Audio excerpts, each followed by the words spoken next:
episode 35 of Cinema Curse.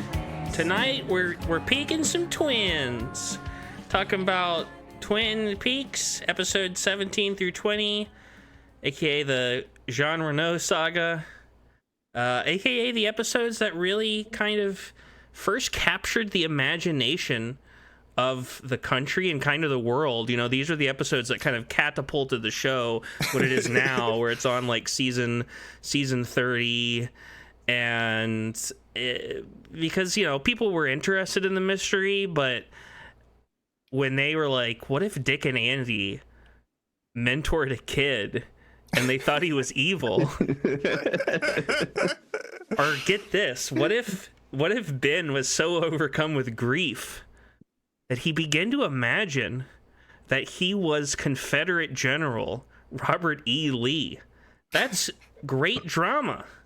I'm your wicked game master, Connor Lloyd Crews. The Joey Chestnut talking about movies. Edwin Gomez was supposed to be here. In fact, I was night fishing with him just the other evening, and I went to pee, and there was a big flash of light in the woods, and a big owl showed up, and I haven't seen him since, so I don't know where the fuck he is.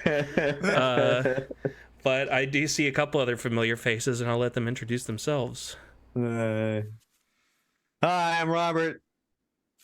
And hi, Jason. The only thing wrong with this season is there aren't enough episodes about the Confederate storyline. That's your base hot take. I like it because it's not the worst of the plot lines. No, the Confederate stuff. No, unfortunately not. No. Unfortunately, it isn't. It's one of the few times I don't like get up to go do something else. We'll talk about it. But it's kind of so stupid that it kind of circles back around to being funny to me. Like that stuff is more than any of the other dumb season 2 plot lines. I think this one, and there's one other that are so stupid that they circle back around to being funny to me. Yeah, I want to say thank you to Marina Sakamoto and her band Shunken for the use of their song Curse off the EP She Nods for our opening. It's been 238 days since the strike ended and the AMPTP still sucks. How is everybody? I'm all right. Yeah. I'm doing pretty good. Not too bad. Oh yeah. Well, let's move on and talk first about episode 17. Long ago, I abandoned. I'm depressed. Joking. But, besides that, continue. Yeah. I long ago abandoned having joke backgrounds for these because there's 50 episodes and I was gonna run out at a certain point, so I just have screen captures from scenes that I thought were visually interesting. Before we talk about the episode a whole lot, I guess, kind of as a preamble to episode 17, I wanted to ask you, Jason, specifically. This is the first of the Twin Peaks clubs you've been on. What's your experience with Twin Peaks, relationship with Twin Peaks, like your walk with Twin Peaks? I watched the first season like a long time ago, and actually didn't see the second season until I was an adult. I was like, oh yeah, I loved Twin Peaks, and I never saw how it played out. So I watched season 2 and was like, I don't know what to think of this. That's especially crazy. I can see someone, because I've talked about this before. I specifically showed my mom up until the episode when Leland dies, and then I was like, you're not gonna like the rest. Like even considering like season 3 and beyond, she especially wouldn't like that stuff. But it's funny to me that you didn't. So I can see someone watching the first season and then watching up until Leland dies and then kind of like being like, I'm good. But it's funny that you just watched the first season. Yeah. I think it was because I guess just Cooper dies. I guess he just gets shot in the chest and the show's over.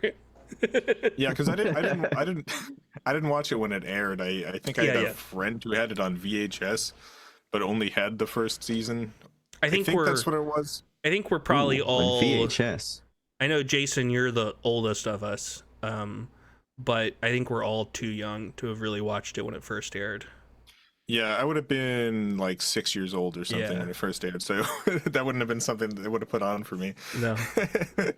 Yeah. But, Yeah, I you're was watching like Rugrats. the season 2 opener that ends with Laura in the train car like screaming covered in blood at like 6 years old. yeah. And then I guess also we should talk a little bit about these episodes as a whole.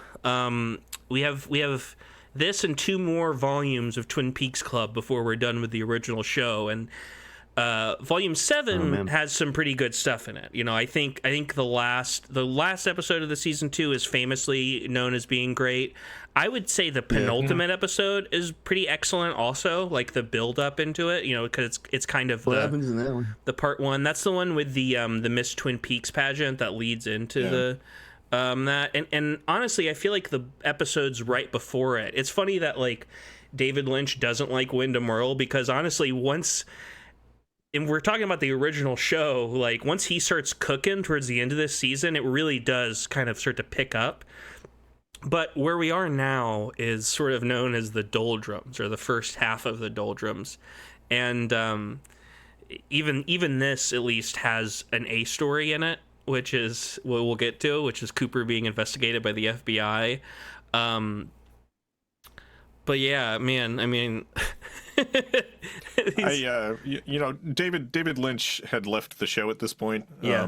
He was frustrated that ABC had forced them to reveal the killer.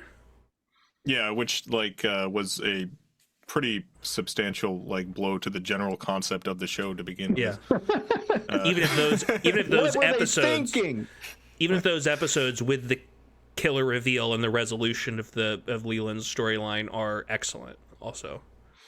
But one thing I'll say is that filmmaking, whether it's theatrical movies or whether it's television, it is a collaborative art form.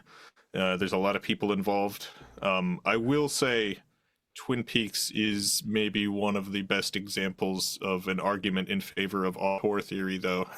Just in the sense of how much the show seems to fall apart when David Lynch has left. Now, a lot of that's not just because David Lynch left. A lot of that's just because the concept of the show itself had kind of gotten pulled away, and there wasn't much left for the writers to work with in that regard. But yeah, because I know you sent me a message, because we were talking about this the other day, Jason, and I kind of made a quip that and I still believe this. I think if you're gonna watch Twin Peaks, I think you can't skip these episodes. I think you're not allowed to. I think if you skip these episodes, the return is less impactful. Yeah, I think my last watch through of the series, I think I did skip a lot of these episodes. In a weird way, the return has almost kind of made some of these episodes a little better by giving. Yeah, watching these now, I didn't realize how much of this stuff made it to returns. I thought Lynch just fucking hated all this shit. Well, I think my guess would be the one argument against the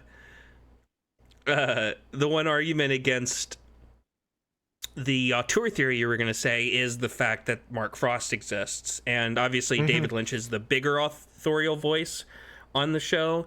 But I do think that the reason why that stuff continues and is consistent, I'm going to guess, has a lot to do with Mark Frost, probably. Why there's a consistency to it, because it's not like there's a lot of this stuff that's kind of jettisoned in certain ways, but it's not in a disrespectful way necessarily, in a way that feels like a progression and just being over this stuff and wanting to do other things. Hell yeah, it's Sriracha time.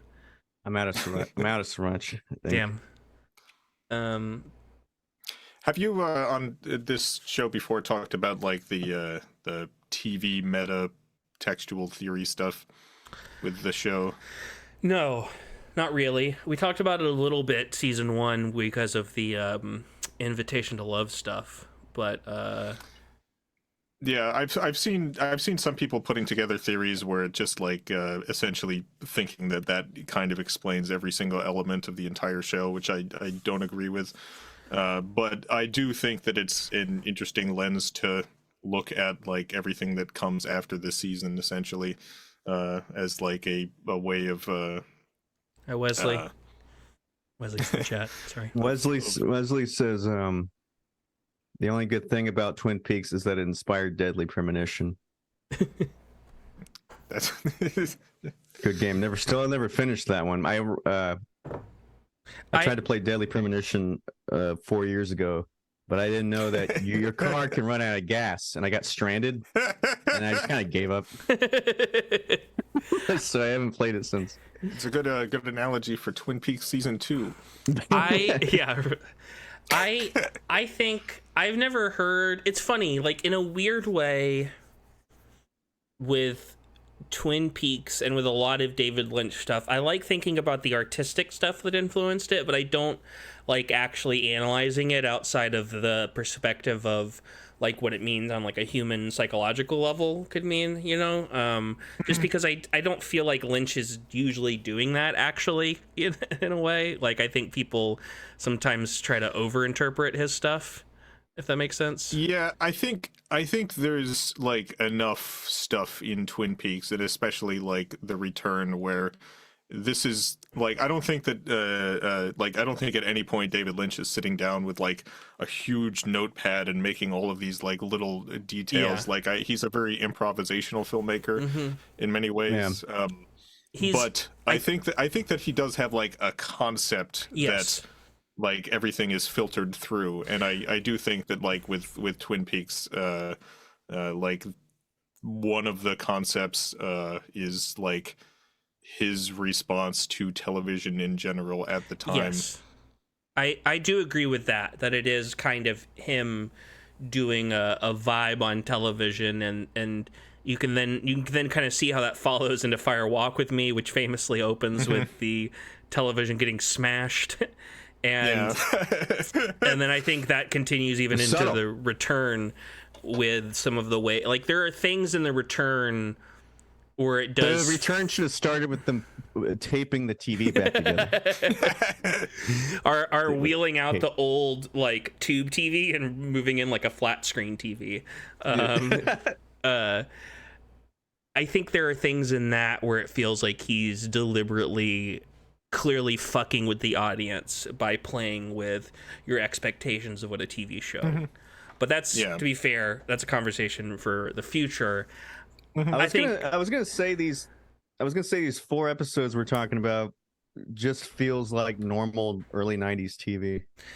Yeah, there's some good stuff. There's 2 characters in these 4 episodes. There's 2 characters, one of which is over this shoulder. Every scene that Garland is in, Major Garland Briggs, and every scene that DEA agent Denise Bryson is in, I like a lot. I think that they and their stuff kind of carries these episodes, I would say. And that content is really good. Let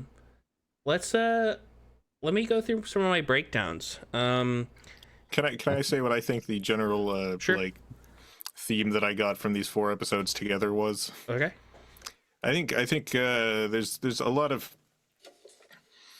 time spent on age gap relationships. There's a lot of them. The mayor and Lana. There's the Lana and then the mayor's brother. There's Audrey still pining after Dale. There's James and Evelyn. There's Nadine and Mike. It's just there's a lot of them. Anyway, you can continue on. I just I noticed that too. As I was watching, I was like, there's a lot of them in here. But hey, they go both ways, so you know it's equality.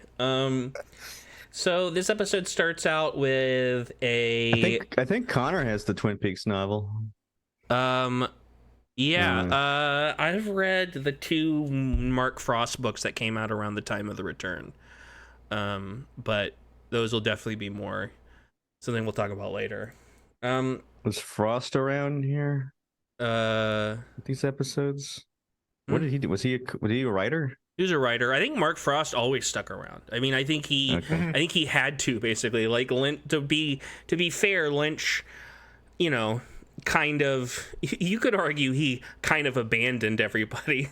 No, absolutely. and that it was not a cool and chill thing for him to do also.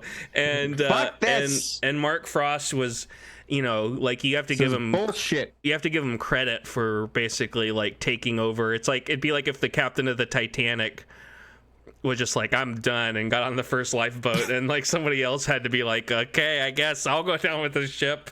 But we start episode 17 3 days later at Leland's funeral. You know, we kind of introduce some of the storylines. Namely, there's the great old brothers storyline. There's these two brothers. One's the mayor, one's the newspaper man. They have a long feud. The newspaperman is marrying a young girl, and hilarity ensues. And there's a kind of, my favorite part of this sequence is, I do like the moment when Sarah Palmer and Audrey and Donna's mom are at the funeral, like, talking, which I just thought was an interesting, like, combination of characters, you know, especially Audrey, because Audrey's one of those characters that starts, like Bobby, I would say, who starts the show from a very kind of cynical place. You can read their character. Oh, my hand went up and moved me around the screen. But they get very much so, like, talk to the hand, redeemed as the show goes on. And there's something kind of nice about the idea of, like, Audrey being at this funeral and just talking to these women. I like all the shots of the food being laid out. It's good. Good I like that kind of stuff too. And then Coop gets invited to some night fishing. Coop is leaving, quote unquote. Audrey checks in on Coop. We find out about his backstory, that he loved a woman. She died. She was a witness. He was supposed to protect her with Wyndham Earl. He was injured. Wyndham lost his mind. And can I lower my hand already? Jesus Christ, I had to click it. I do it manually. We get that I like that Audrey line about there's only one problem with you, you're perfect. It's a good little moment. I get that all the time. I honestly I previously I showed my mom, as I mentioned earlier, up into the episode before that, I actually thought a lot about showing her, like, the first half of this episode up until a specific point that I'm about to get to. I will point out, apparently they had originally planned on having a romance between Dale Cooper and Audrey. Yeah. Which is why that scene happens, and Dale, like, lets her down gently. There's been a couple of... He's let her down a couple of times at this point. This is like the second or third time. And this was apparently Kyle MacLachlan, like, his doing. He actually refused to like, do the part if they pursued that. Yeah, I heard the age gap. Yeah, but here's the thing. At the time, he was 30 and he was dating 18-year-old Laura Flynn Boyle. I didn't know this part. My understanding is that Laura Flynn Boyle hated Sherilyn Fenn and made them drop the storyline. All right. So, all right. Well, this noble idea I had in my head of Kyle. Nope. I mean, it wrong again. Hey, and fucking Sherilyn Fenn's, like, in her mid-20s also, which is why I feel okay. On previous episodes, I did a lot of, like, hubba over her, and it's like, you know, at the time she's always been, like, 23 years older than me. So while she is technically about 10 years younger than me in this show, playing about 15 years older than me, you know, time is weird. But Your Honor. Your Honor.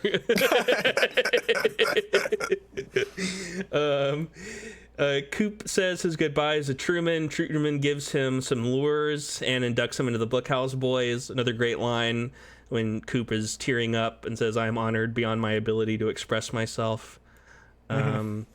And then Coop says his goodbyes to everyone else, and you legitimately could show right before the FBI shows up in the door. You could just like turn the TV off and be like, "There you go, that's it. Coop leaves. Everyone's Would've good." been good enough for me. But no, the FBI shows up with a Canadian Mountie, and they suspend Coop. Coop's in trouble because of the One-Eyed Jack stuff, specifically that drugs are missing, and Coop loses his badge and gun. And then we get a bunch of fucking rest of this episode's a bunch of bullshit, bunch of little like one or that's the A story. We have like 10 different Nadine goes into high school. She tries out for the cheerleaders and she's incredible and throws a guy. That's the only thing that stuck with me from these episodes, that I just kind of, I thought there was a lot more of that, but there's still too much of it. I will say the Nadine storyline I also kind of enjoy because of how stupid it is. That's just too far for me. Yeah, she's just real strong now. She's real strong. I do like when it folds in on itself, which it does in like an episode or two. Bobby and Shelley. Bobby tries on Leo's suit. She's tired of his hustling. She wants to put Leo away. Bobby's trying to schmooze with Ben Horn.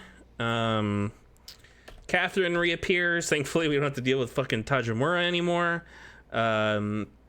She tells Harry a story about getting lost in the woods after the fire. Dick has decided to become a big brother. Andy will help because he's trying to be noble. We get the conclusion to great episode. We get the conclusion to the great critic storyline, where we find out that the critic didn't like Norma's Diner, and it's revealed that the mom is the critic and is a big, just a real bitch about it. Like there's that exchange where she's like, I can't give it a good review. I got my ethics. And Norma's just like genuinely upset, like, ethics? I'm your daughter. I wouldn't treat a dog this way.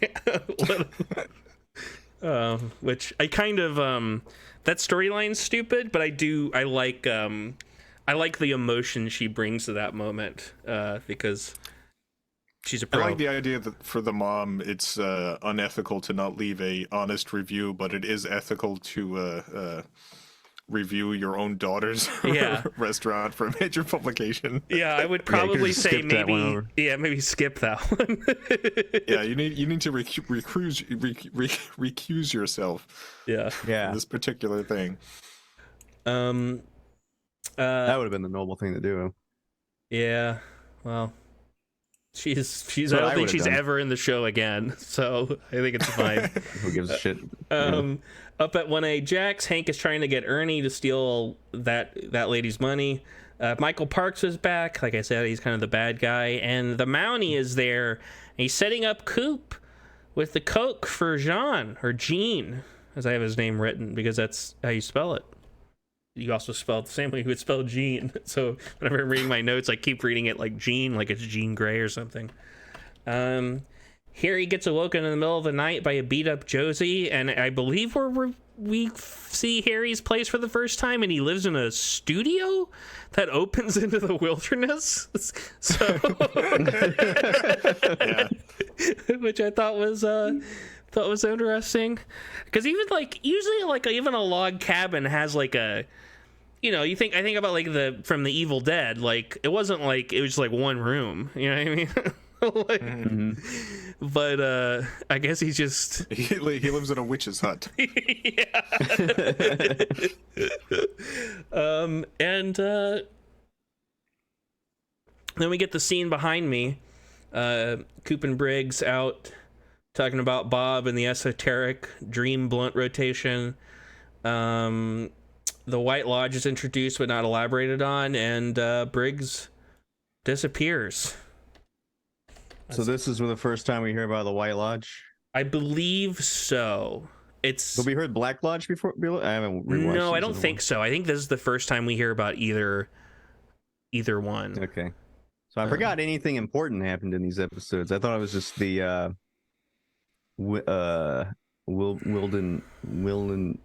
William Earl or whatever the fuck his name Well, is. Wyndham. that's Will I mean, that's kind of the interesting thing with it, where it's like I think a lot of the lore stuff is actually more Mark Frost than David Lynch, to be honest, in terms of the like White Lodge, Black Lodge spirit stuff to a certain degree, and David Lynch is just like looking at it and he's like, kind of let me get freaky with it. Yeah, I think Mark Frost does a lot of the like spiritual like explanations. Like there's a lot of like the like Greek and Roman mythology stuff that comes into the show that's a 100% Mark Frost. David Lynch is I feel both more and less abstract with his stuff. Like a lot of his stuff is like very abstract meaning behind stuff, and a lot of it is very literal. This is just what a character literally says out loud what this means. Yeah. Let's move on to episode 18 and everyone's favorite subplot, which starts the episode. It's James biking around. He arrives at Wally's and meets Evelyn. I like this. I like this storyline because I was watching these last night. I was making ribs. I was cooking ribs. So this gave me a chance to get up and go check on the ribs that I was cooking. Evelyn wants him to repair her husband's car, the husband named Jeffrey, so presumably the Toys R Us mascot. And then James plays some wild shit on the jukebox, and everyone cheers. I don't know if this is a show you've seen, but watching this, I was like, this is exactly an episode of Diagnosis Murder. This is 100% the setup to an episode of Diagnosis Murder, where eventually Dick Van Dyke is going to show up and solve it. Or I know what you mean, or like Columbo or something. Like that's what I was saying. Where like these episodes kind of just turn into normal TV. Yeah, like you could see if it had just focused on James and Evelyn, then like, you know, a third of the way through Jeffrey gets killed, and then we cut to commercial, then we cut back and Peter Falk is like, you know, getting called in to figure out what's going on. Exactly. Yep. Yeah, no, for sure. But we've got a little bit of A story stuff this episode. Some Garland Briggs stuff. We find out he's disappeared before. Coop asks Hawk and Harry about the White Lodge. It's where the spirits go. We get the introduction to the Black Lodge, which is like a place of shadow selves where spirits must pass through. We kind of get a line about there are other worlds, which I've always, like, in my brain kind of thought of Twin Peaks as the equivalent. Like, Twin Peaks is to David Lynch what The Dark Tower is Stephen King. I know that's like a weird thing to say and to elaborate on, but they're both these kind of like magnum opuses that span their career and kind of encompass like everything they've kind of done. And that line reminds me of the famous "There Are Other Worlds Than These" line from the first Dark Tower book. But that's just my little pet theory. That's like I like comparing those two, especially the ending. Once you get to the return, it becomes really like the Dark Tower. But yeah, we get some more troubles with the FBI. We hear that Dennis Bryson is coming from the DEA. Coop has no defense because he is so zen. There's like an exchange where the guy's like, "What the hell are you talking about?" And he's just like, "Seeing beyond fear, looking at the world with love," or something like that. Some bullshit. And then Denise shows up. And Pink's got him all fucked up. Yeah. But Denise shows up. If people don't know, Denise is played by David Duchovny. Denise Bryson is here it's sort of explained as being a cross-dresser. In The Return, eventually Denise was sort of canonized specifically as being a trans woman. But you can also kind of tell that they're kind of doing that in these, but they don't. I think they didn't quite have, like, they weren't sure, like, the language to do. They weren't sure, like, Yeah, I've actually read the original script for this episode, Yeah. which has some additional material and stuff. And yeah, they were writing her as a trans character. It's just clear the writers weren't really sure what that Yeah, is. but I think in like a way that's like, it feels very good intentioned, especially in the context of like the Tojimura stuff that had just come before, this, in my opinion, I mean, that's like a bad comparison because that stuff's like obviously offensive. I feel like the trans stuff here is written pretty well for the time. Yeah, I have mixed feelings on it. I like the character of Denise. I actually think that David Duchovny, like, in spite of like it's generally considered like offensive now for like a cis dude to be playing a trans woman, but like David Duchovny doesn't play it as like he doesn't play it as drag. No, which is the right choice. It's not like a Kids in the Hall sketch. No. And like there's a lot of I do feel like there's a lot of good stuff there. In particular, every interaction that she has with Dale. Yes. Because he's just so chill with it. Yeah, and it's not just because he's positive. It's like I feel like this specific type of like initial awkwardness and his acceptance, and like I feel like it's written well. Yes. Like it reads as an authentic interaction. And like that stuff I think is pretty good. There's a couple of like more jokey times in which it feels inauthentic the way it's jokey. Like I like that Denise has a sense of humor. I like her personality. I like that she's a little bit of a trickster, a little bit of a jokester. Mm-hmm. But there's definitely like a couple lines that I feel like were written primarily from like someone just not really understanding. But there's also, I think, a couple of good lines that do hold up as being pretty funny, and even those lines, not to defend it too much, even those lines that don't hold up, it's not like they're the worst thing in the world or anything. You know what I mean? Like they're more like eye rolly, at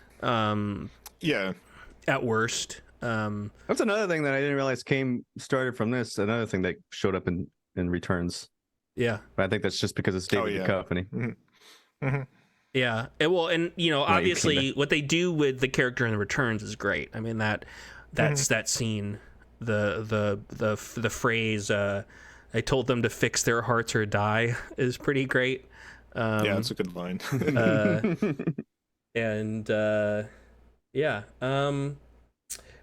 One more thing I'll say. I think it was the wrong choice to have Hawk be the one who's like the least accepting. Just because I don't feel like that necessarily fits with his personality. That's true, and just the fact that generally speaking, like indigenous people, I think in general, like a lot of those cultures have those kind of like non-gender conforming roles in their societies. I looked up a Hawk in the show is Nez Perce, and Nez Perce has pretty like what we would consider traditional Western like gender roles. There isn't like there is in modern times pretty vibrant like two-spirit community in the Nez Perce, but there isn't like a historical a traditional third gender role. Or a trans role in the Nez Perce, but well, the indigenous people should try harder. So that's all I'm gonna say. That's the takeaway. Cocaine was found in Coop's car. That's what I've always said. But he's guilty. Yeah, but Denise wants to help. I mean, it's clearly a plant. I do throw him in jail. I do like that. I like that Denise. Yeah, immediately is like yeah, you probably didn't do this. It's that same impulse. Like it seems like Denise has some of the same impulses that Coop has. Where it's like whenever they find the cocaine in the like the end of the first season, beginning of second in James Hurley's motorbike, they're just like we know this isn't yours. Like we know Bobby just disappeared. He is He's retreated back to the bathroom of the Twin Peaks restaurant he's live streaming from. I will continue. I do. Okay. I do also like that Denise is like specifically written as a DEA agent. Like, she's given more. A lot of the like scenes and jokes and stuff that they do are specifically around like her being a trans woman, but most of her dialogue is DEA agent. Yeah. Nadine, and then we get all the subplots. The rest of this episode is subplots. So there's a lot of it. There's a lot of that. I'm gonna be saying that a couple of times here. Nadine asks Donna about Mike, and childishly, I'll say, justifies her two-timing Ed. This is one of those things where whenever an adult plays someone who's like regressed or is younger, they always play them as younger than they actually are. You know what I mean? Where like Nadine is playing her high school self like her junior high self. You know what I mean? Which I think is like a thing that happens a lot. You know, as in like Jack with Robin Williams or whatever. But Robert, the return. Nadine goes crazy on the weights. The coach suggests wrestling. Oh yeah, we're introduced to. Is this the first black character in Twin Peaks? I can't remember if there was a previous one in the show. There might have been, just hanging out somewhere. You know, I feel like just doing something. Well, one of the FBI guy. One of the the FBI guy. Okay, so it's that's also in this episode, right? That was the previous episode. Previous episode. Okay. He shows came up in the last episode. I'm not gonna say that. Next up, we got Little Nicky. This great storyline. Little Nicky is the kid that Dick is mentoring in this Big Brother program he's a part of. Little Nicky is brought to the sheriff's department, clear to impress Lucy. Andy brings them out for malts, and Nicky fucks with both of them, which leads to he makes Andy fall, and Dick gives the great line like Andy went funny boom boom, didn't he, or something like that.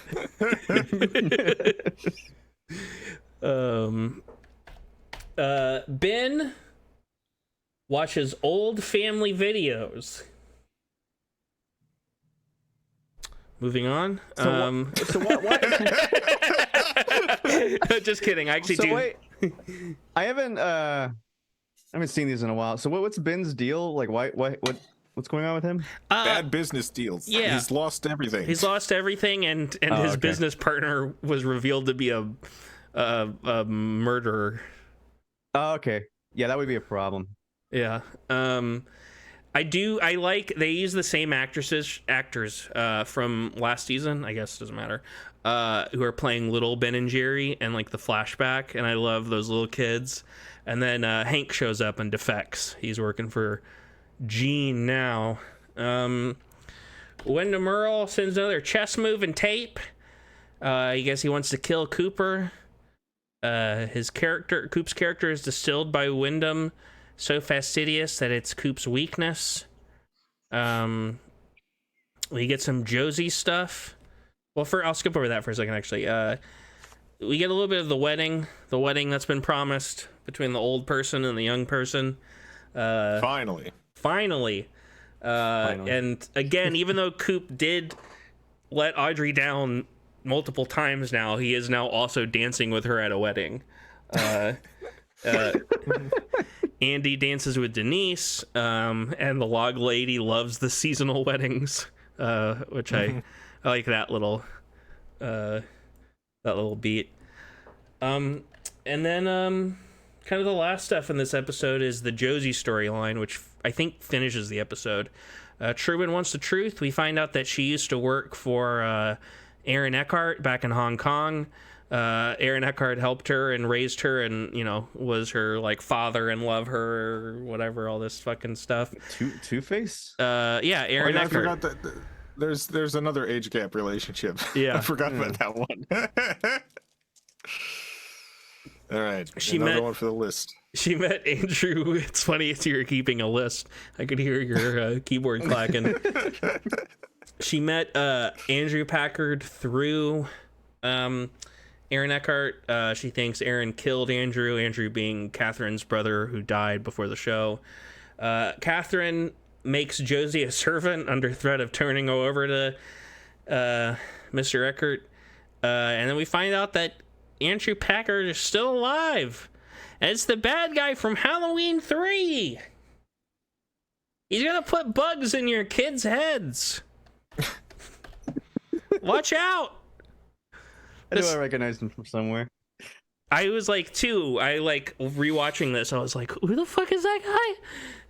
Yeah. And then I like looked it up and I was like, oh, it's that guy from one of my favorite movies. A great movie with no issues. All right, let's move on to episode 19. What do I got behind me here? Oh yeah, this great indelible image. See, I like that. I like that shit. He's the devil. Yeah. Yeah, there's really, I saved the A storyline for the end of this episode, so we're gonna go through some B stories first. We'll do this one that's behind me first because it doesn't really matter what order we go. Funny, there's a movie called Little Nicky that came out a few years later. It's about they ripped it off. Yeah, it's like Nicky was like a term for Satan or whatever. I don't know. Oh, okay. Yeah, Nicodemus, Saint Nick. Yeah. The devil. Everyone hated Nick Nolte. But yeah, the Little Nicky storyline. Molly Shannon shows up and talks about persistent random misfortune, which I guess has plagued Little Nicky his whole life, which is a great phrase. There's a Looney Tunes ass scene where Dick changes a wheel. And it's that scene that makes him think Nicky might be the devil. Mm-hmm. Instead of just a shithead. Even though Nicky is little shithead kid. This is the first time where Nicky seems genuinely kind of concerned. Also, I know. You can see Dick's face after Nicky expresses concern, where it's like, oh, maybe this kid's the devil. Maybe this kid murdered his parents. Yeah, that's afterwards. That's what Dick proposes to Andrew. That he thinks Nicky is homicidal or Satan, and we get this image behind me. There's also a great line reading when Dick is trying to change the tire and he's looking at the manual and he just goes like, "This is all so technical." That I liked. What do you think of the character of Dick?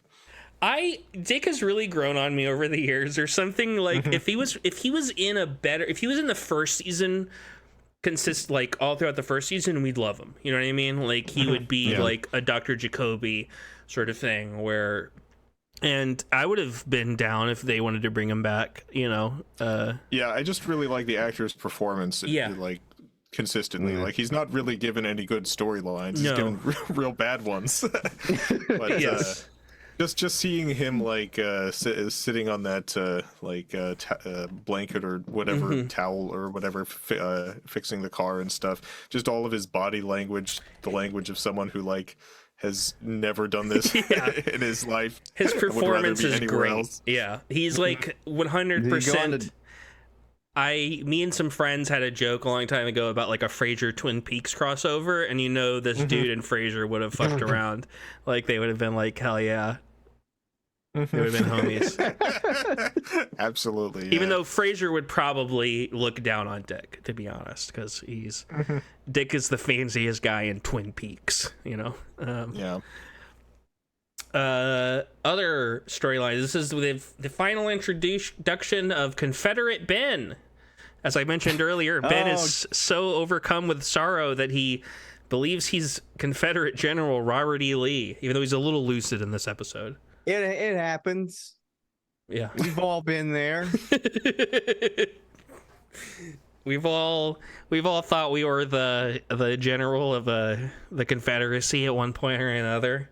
Bobby is assigned to follow Hank, and I will say, weirdly, when we talk about these episodes and things that don't work for us, one thing that has never worked for me and just never does is they kind of try to hint at an Audrey and Bobby romance. And that never works at all for me. I don't know what it is. Yeah, same here. Where like I just don't understand why it's happening. Yeah, it just doesn't make any sense. I mean, like, you know, I mean, I get that Bobby. I mean, I understand. I understand why Bobby. I understand why Bobby would play along with that at the very least, considering his ambitions at the moment. Yeah, and you know, he's kind of scummy. Yeah, he's Bobby at this point, and I don't understand why Audrey pursues this at all. I don't either. It's like I think maybe the writers were trying to write this as like a rebound thing because her advances with Dale were rejected, but it doesn't really work that way. No, they had to wait until the Zane train pulled into the station for a romance to really take off. Yeah, hell yeah. John Justice Wheeler, a great character name. Next up, we got some of the feud stuff. The Paperman brother dies while fucking the lady. They were into some kinky shit. Well, that didn't take long. No. At least they're moving this along quickly. Yeah. She's a witch. One of these fucking storylines. Yeah, the mayor blames the woman, and she thinks she's cursed, kind of like our Bobby. But I don't want to elaborate on that. If Bobby doesn't want to.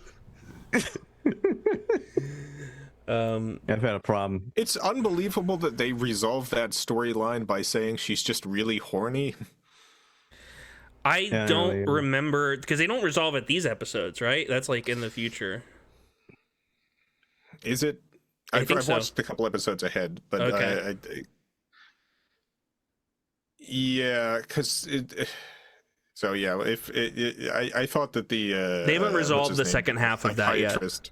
They haven't had her hook up with the other brother yet, where we're covering tonight. Okay. We do get I like the comedy moment where Hawk is trying to impress the girl and says the thing about I'm the man, and he leans against the door, and then Andy opens the door and he falls backwards. That's a fun moment. And then later all the guys at the station are horny for her.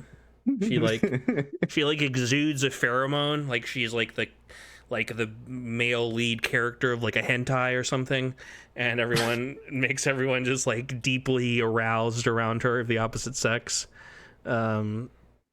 But yeah, Nadine, we find out, is the MLK of older women playing on a wrestling team, because she's playing on the wrestling team for the cause of racism, to combat racism because of the speech. Yeah, that's what the coach says. Yeah. The coach is like, I'm combating racism, so I'm putting this old woman on the wrestling team. He has like a dumb joke speech.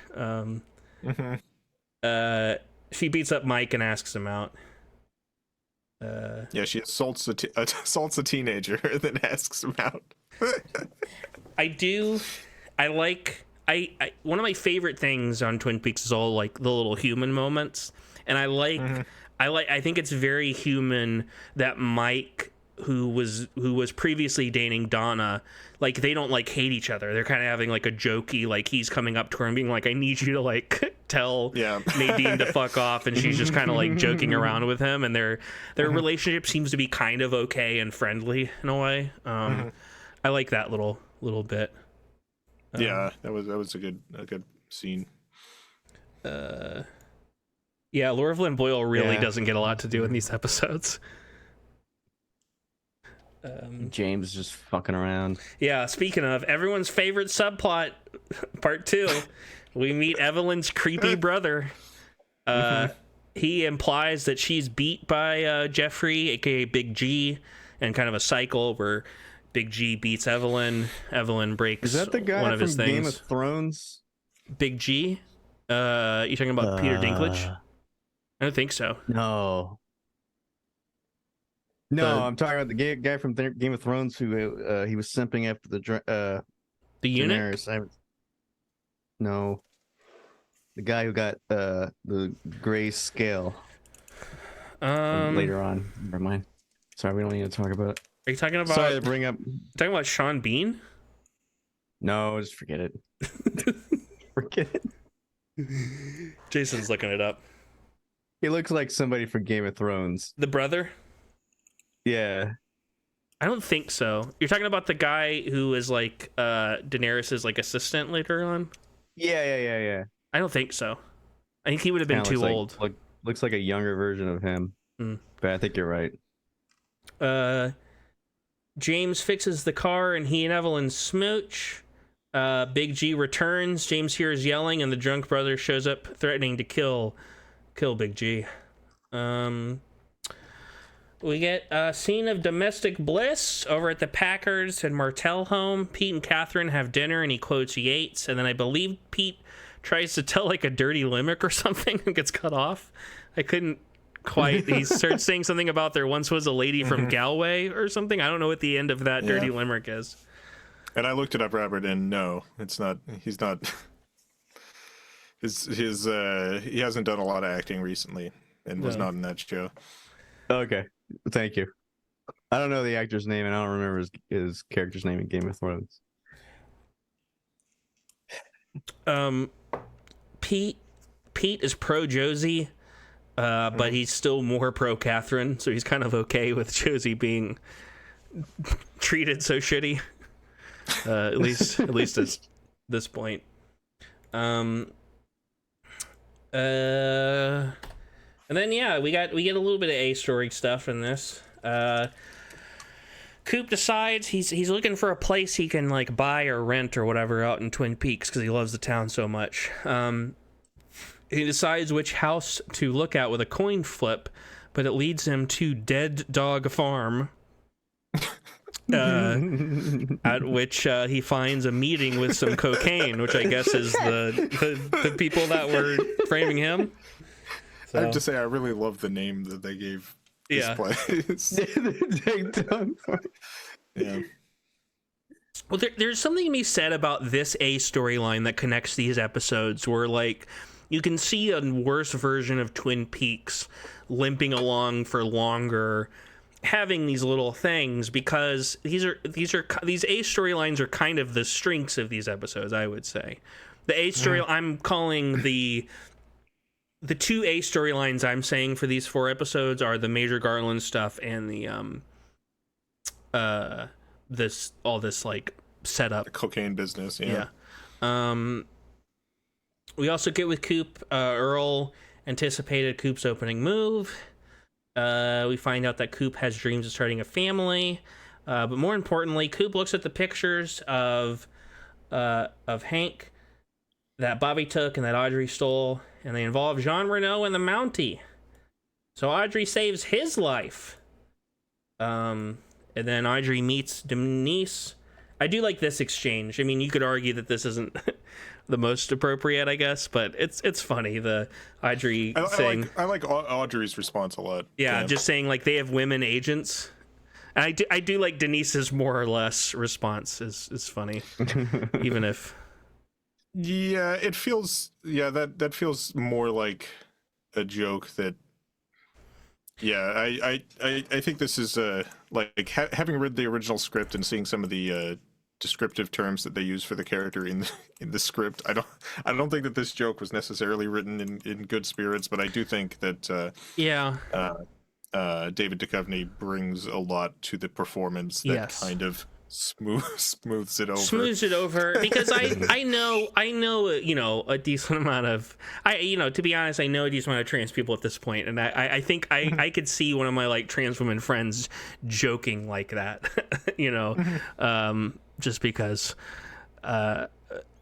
everyone, I think there's like I don't want to speak on behalf of them because I'm pretty cis, but there is like that, I think that cultural perceptive we get sometimes where it's like, oh, if you say one wrong pronoun you're gonna get canceled, and it's like trans people largely just want to be kind of respected and treated like human beings, and I do like that they're able to be kind of like fun with it, you know what I mean, like that they're not they don't feel the need to, be hyper. Pretty good for Pretty good for 91. Yeah, pretty good. It's pretty good for 91. Like these jokes. When you think about like compared to, here's a better comparison.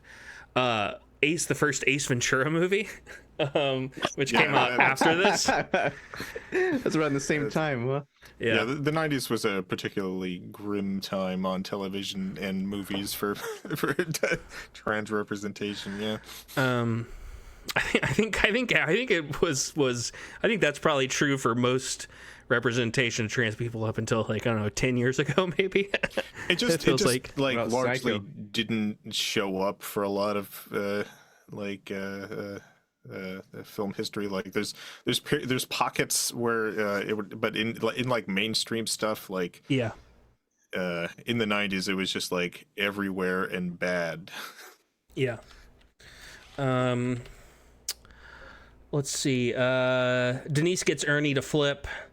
Denise will pose as a buyer. And lastly, we do get some Garland stuff in this. Colonel Riley is there to investigate. He asks about owls. We find out the messages from Briggs that he showed to Cooper weren't from space, but they were sent from the woods to somewhere. And Bobby and his mom have a nice moment talking about Garland.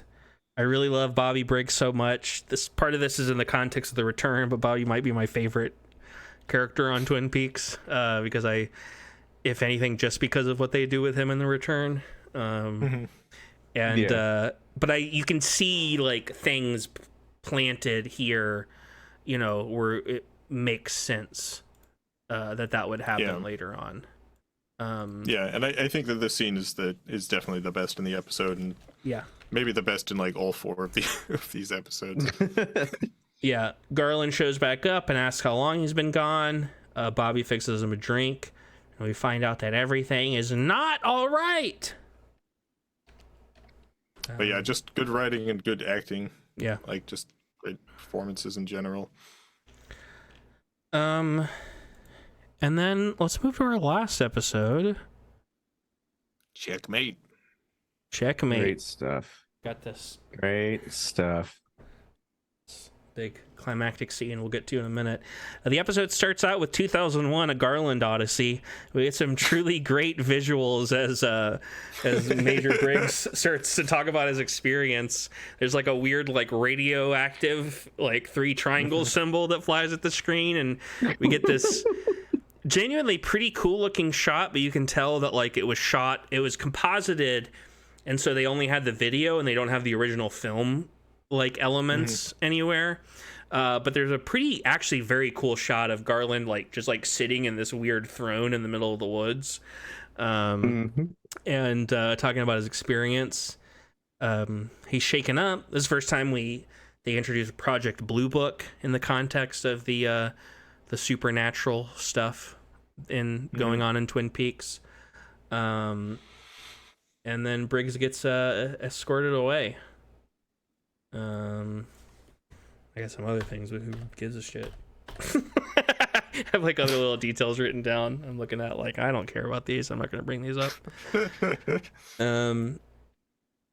Yeah, I mean, this is more something to talk about later, but I'm not a believer in the supernatural, but if I did believe in it, I like the way that Twin Peaks kind of conceptualizes it, where everything is kind of the same thing, like aliens and ghosts and spirits. It's all sort of the same like source, and that like makes sense to me, that like the supernatural isn't all the, there's not like a Wolfman and a Dracula with like different rules or whatever the fuck. It's all kind of this stuff that comes out of the same plane of existence that we can't quite comprehend or whatever. I find very appealing, and this kind of starts to go into that a little bit, but not that much. Before we get to the sting, though, we get a lot of subplots again. How about that? Fuck that shit. What's James doing? Let me skip around. This is everyone's. This is Choose Your Own Adventure. I've got, James let's see, fixing a 1, car. 2, 3, 4, 5. I've got 6 different subplots here. James Awesome. James calls Ed to get some money. Later, Ed enlists Donna to bring James the money. I do kind of, maybe my favorite moment in this James storyline is I like James's little speech where he talks about how he doesn't feel like his life belongs to himself anymore. And then James and Evelyn hook up and the brother watches, and Evelyn and the brother smooch afterwards, and we kind of find out that maybe he's not her brother. Moving on. Incest now. Possible incest. Possible incest. Speaking of Game of Thrones. Andy The and guy from Game of Thrones. he's doing some incest on brand. Andy and Dick break into an orphanage to look up Nikki's files. A couple looking to adopt shows up, and they fuck up big time by making the couple thinks that the kid they're there to adopt has died. And then there's a weird joke where Dick refers to Andy as Woody, which is that a penis euphemism joke? Like Dick and I Woody? guess so, yeah. I think so. I'm not sure.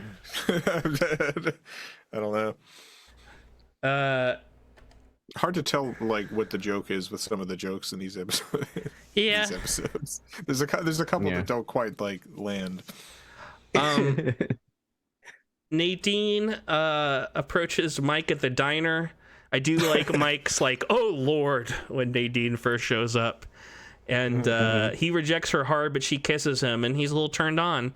And to be honest, I see the vision. A woman that strong, that petite, I get it.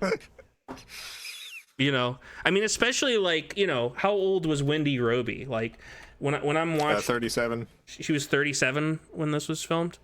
So yeah, she's like a couple years older than me. So like when I'm in high school, I'm like, who's this old lady? I wouldn't kiss her. And now I'm looking at it now, I'm like, I'd fuck super strong Nadine. Fuck it. I don't know. You're gonna say no to that? What about you, Jason? What do you think? Right. Yeah. You see the idea. Dale Cooper thumbs up. How old are you, Robert? I'm 36. All right, so how do you feel knowing that you're 1 year younger than Nadine? Yeah, I was gonna say that's like a 1990 37. That is true. That's weird. That's a real phenomenon. It has like a name. I forget what it's called. It's but kind like, of it's a rough 37 now. yeah. Maybe It's just it is weird going back to shows like that and seeing characters and being like, well, how old? me and Connor, we watch these old. We've been watching whenever we hang out, we watch the old Unsolved Mysteries. Unsolved Mysteries episodes. We're always getting a kick out of just the look of everybody. Yeah, it'll be like someone who's Like the 35, late 80s and it'll look like it'll look like I don't know. It'll look like Wallace Shawn in like like 10 years ago or something. So off-putting looking people from 1990. How old they are looking. Bam. Anyway. So I don't know. That is a 37-year-old. I don't know. Yeah, how old are you, Jason? I don't know why that. Can I ask that? Matters. I'm curious. 39. 39. Okay, so yeah, we're all within about 5 or 6 years of each other. I don't know why her age actually even matters, but I just don't. I'm not really physically attracted to her. She's got one eye. I don't know, man. Yeah, one eye doesn't bother me at all. Sorry, What about three eyes? What if she had a third eye? Yeah. She had a third eye. What if that third eye was blind? Think about that. So other storylines. In her case, it would be. I don't know. If she had a third eye, then maybe. Imagine a character, 3 eyes, 2 eye patches.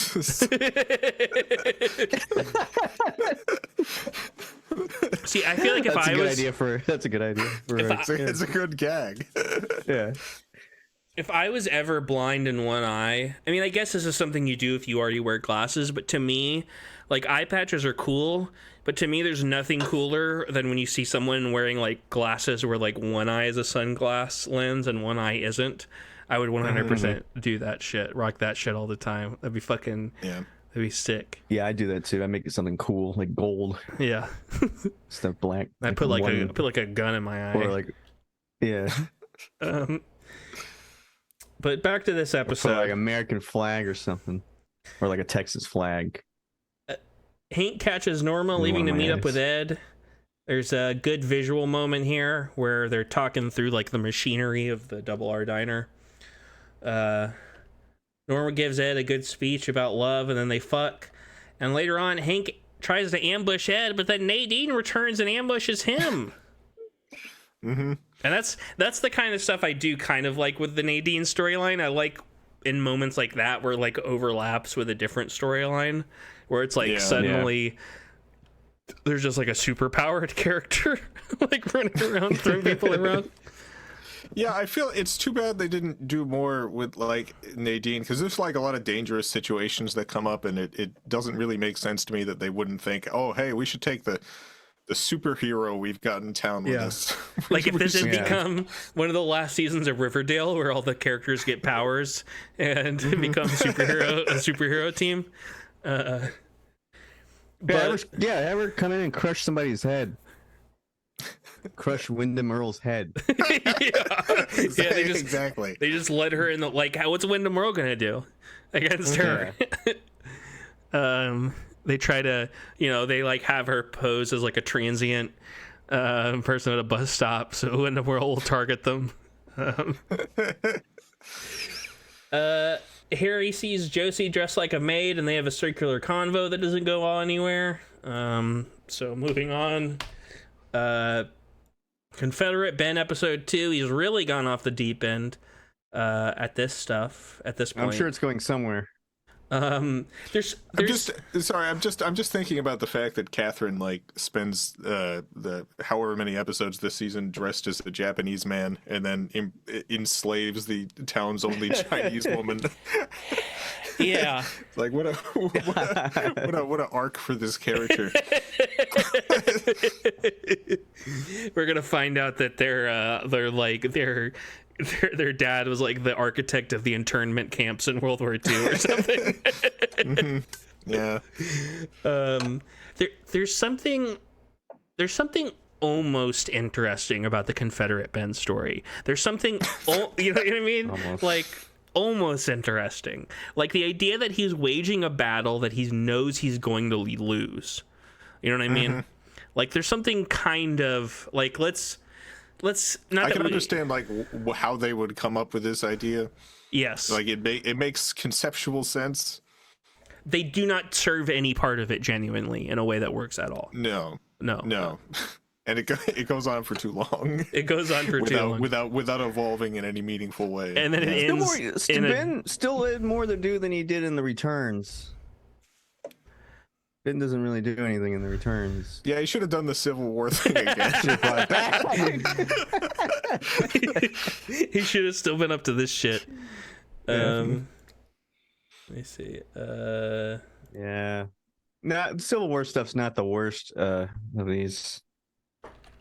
I've been watching those scenes. I don't get up to check my ribs when I see Ben Horn on the ground. Well, he's a great actor, Richard Beimer. He was star of West Side Story. I like him. I gotta send the link to this this chat to a person or two who's gonna be joining us for the game.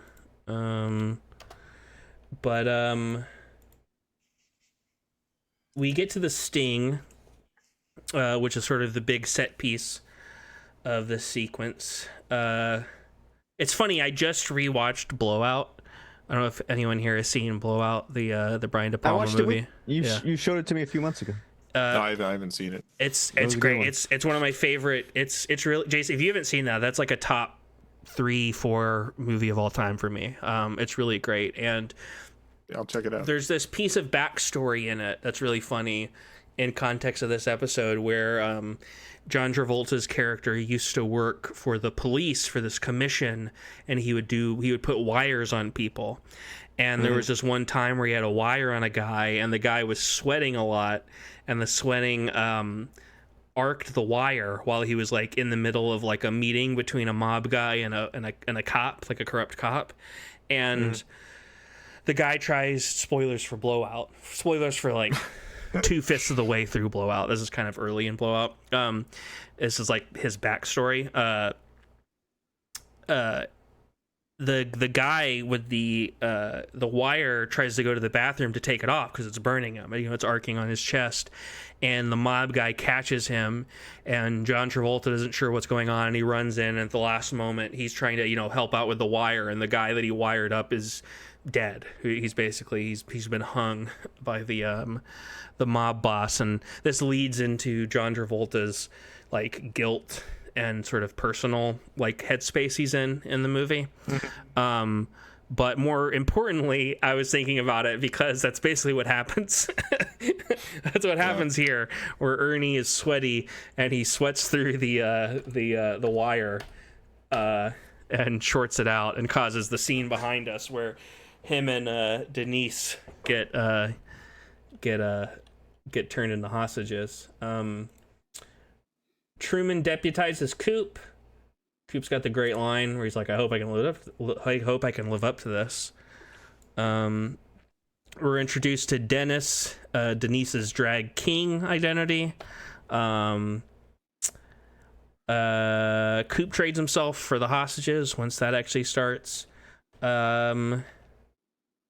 And yeah, we get some scenes with Jean contemplating grim outcomes and Coop's death. For some reason, Jean blames Laura and Coop for his brother's death and says some bullshit about killing Coop to release the hold of evil on Twin Peaks. Something. Just some bullshit. I mean, it sounds kind of cool because it's Michael Parks. But, and then a double R waitress shows up, and it's Denise with a gun. And she saves Coop, and Gene dies, and the Mountie is arrested. And it all works out. We find out that the Denise posing as a waitress was Harry's idea, and Cooper kind of playfully scolds him in a way where he's like, Harry, yes, Truman, which I like. And then we get a couple of cliffhangers. Leo comes back to life amidst a power surge, which is caused by a bomb set off in the woods, seemingly by Wyndham Earle, who's left a chess move with a dead body up at the sheriff's department. And yeah, what a great great couple episodes. What are you guys' overall thoughts about this series of episodes? Well, it can't get any worse. Oh, woo. I love coming back to only rewatch these episodes. Yeah, definitely. Yeah. Let me see who's going to be joining us here for the Wicked Games. I love games. It's all about the games. Yeah, great episodes. World famous gamer Robert Benfer. Yeah, thank you, Twin Peaks. The show. We're going to Twin Peaks. You gotta love it. What's not to love? Hey, Scott's here. Let me. Hey guys. Hey, Scott. Hello. Thanks for joining. Hi, Scott. Hi, Scott. Oh, Indiana's there. It's a pupper. And let me change my background, and we'll get going. This isn't an animal podcast. This is a human podcast. Get out of here. You out. Welcome to Connor's Wicked Games. Sponsored by Chris Isaac. Like Jigsaw every week, I like to play a little game. This week, Connor's Wicked Wheel. I've posted a link in the chat here. I don't know if you can see that, Scott, but everyone should go there. And okay. We're playing. What we got here? It's we're playing Wheel of Fortune. My favorite. Let me go on my screen. Oh, is it gonna? I'm gonna be really good at this. Heck. Anything to do with spelling and words. And yeah, that's not. No dogs allowed. no dogs allowed. I gotta add Scott's name to the scores. But yeah, it's Wheel of Fortune. You know how Wheel of Fortune works? I do, yeah. This works like Wheel of Vaguely. Fortune.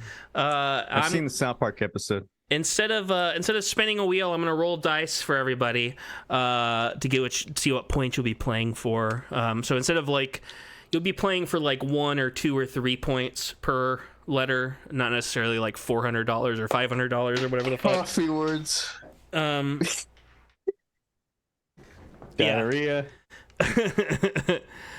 Are we okay? Cool. So this is like a phrase, right?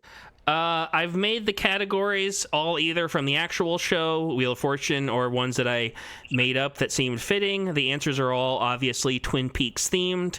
We got 8 puzzles, no final round. Vowels are bought for 1 point. Score gets saved after each puzzle. Finishing a puzzle gets you 1 point plus 1 extra point for each blank space you end up filling in your correct answer. And there's one catch. All this that makes us a little different from normal Twin Peaks. Bob has invaded more than one of these puzzles, meaning B-O-B. The letters B-O-B has replaced 3 letters in an answer. For example, and at least more than one of these.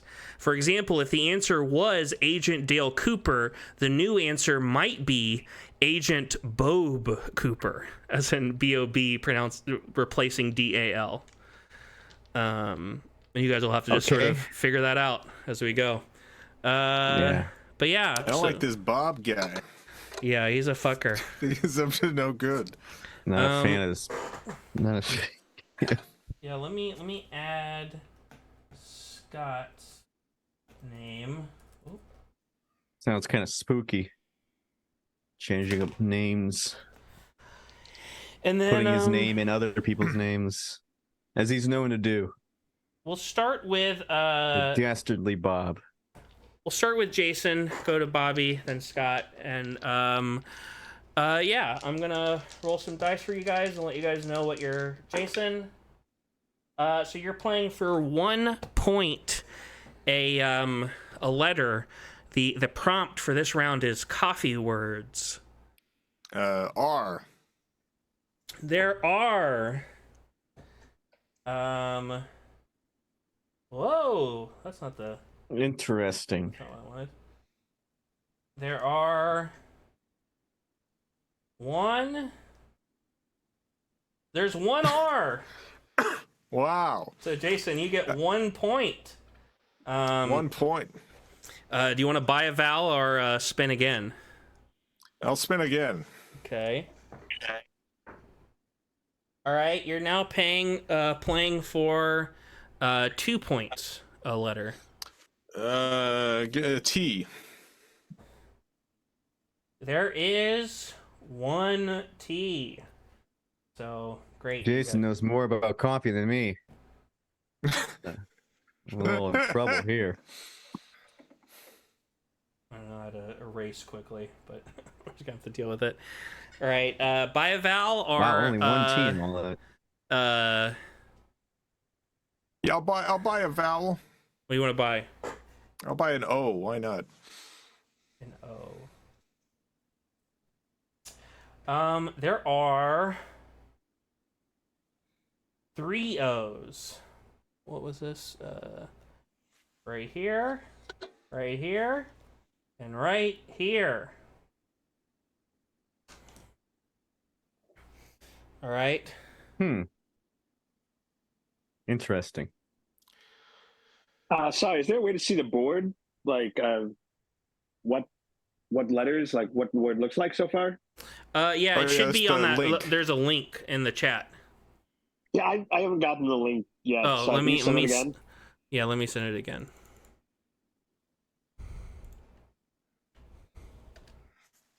Here we go. Sorry about that. That's all right. Jason, what do you want to do? I guess I'll spin again. All right, one point. Where you guys? S. Bam, bam, bam. There is no. Son of a gun. There God is. damn, there's like we're running out of letters already. What the hell, dude? Yeah. No S. There are no other letters. Bobby, long ass phrase. you're guessing for 2 points. Okay. I guess I'll go. It's not necessarily a G- phrase. It's coffee words. So. Okay. Okay. I'm gonna go H. H.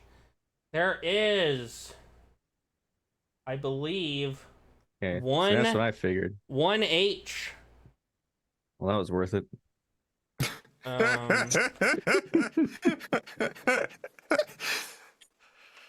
Bobby, do you want to buy a vowel or spin again? I'll spin again. Plunk it. Oh, that's a good one. This is this will be 4 points for a correct Oh letter my God. per letter. Wow, my God, Robert. Better guess a good letter here. I'm gonna go. It's all on the line. I'll go G. We've got 1G. Okay. Right there. 1G. You want to buy a vowel or spin again? I'll buy a vowel. Oh, what do you want to buy? I guess I'll go with I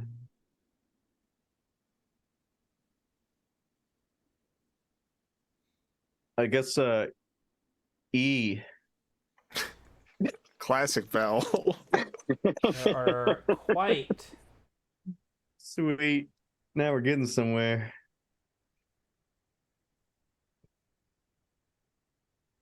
There's these. Oh my God. 3 of them. Wow. I'm just that good, baby. Spin again or buy another vowel? I'll spin again. All right.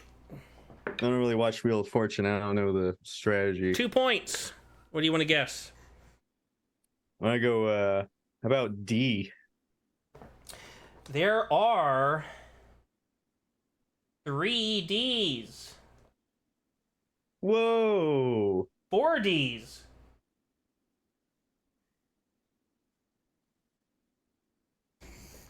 So that's 8 points. I was really just trying to solve that 4-letter word down on the bottom right. Do you want to? And again, if you think you know it, you can solve, and you'll get a bunch of points for.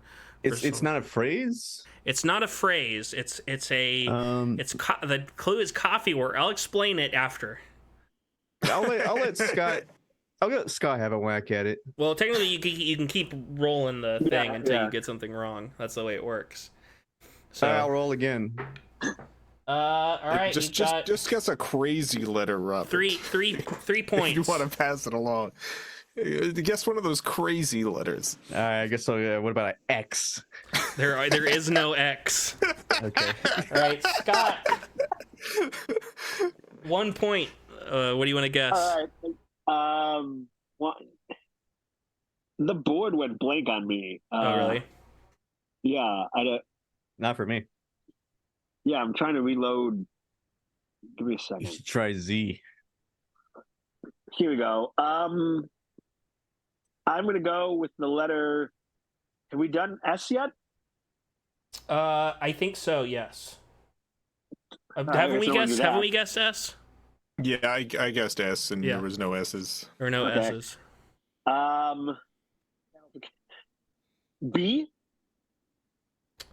Yes, there is one B. All right, give me that point.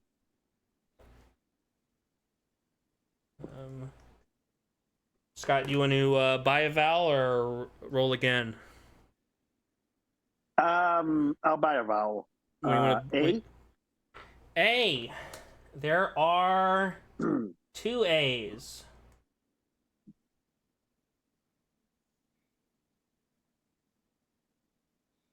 Okay. Interesting. So Scott, I am going to roll for you. Okay. All right, this is 3 points per letter.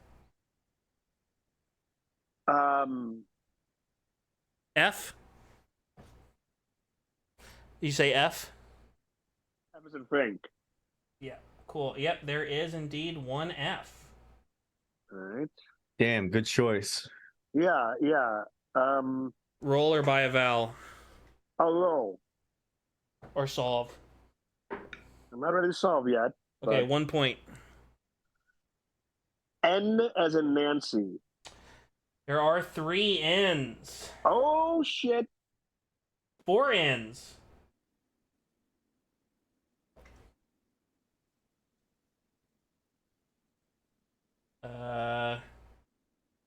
Buy a vowel or solve or roll again.